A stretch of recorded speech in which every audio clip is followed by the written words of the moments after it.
পবিত্র রমজান মাস উপলক্ষে নিম্ন মাধ্যমিক ও মাধ্যমিক বিদ্যালয় বন্ধ ঘোষণা করেছে শিক্ষা মন্ত্রণালয়। বুধবার 18 ফেব্রুয়ারি ছুটির তালিকা সংশোধন করে আনুষ্ঠানিকভাবে এই সিদ্ধান্ত প্রকাশ করা হয়। নতুন সূচি অনুযায়ী আজ বৃহস্পতিবার 19 ফেব্রুয়ারি থেকে দেশের সব নিম্ন মাধ্যমিক ও মাধ্যমিক বিদ্যালয় বন্ধ থাকবে। এই ছুটি চলবে আগামী 26 মার্চ পর্যন্ত।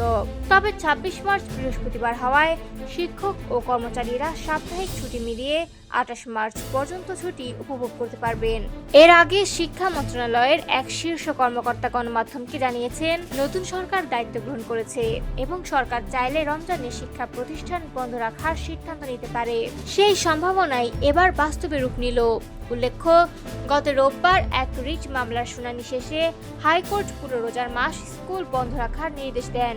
পরে ওই আদেশের বিরুদ্ধে আপিল করা হলে স্থগিতাদেশ দেওয়া হয়। এতে ছুটি নিয়ে কিছুটা অনিশ্চয়তা তৈরি হয়েছিল, তবে সর্বশেষ প্রজ্ঞাপনের মাধ্যমে সেই ধোঁয়াশার অবসান হলো।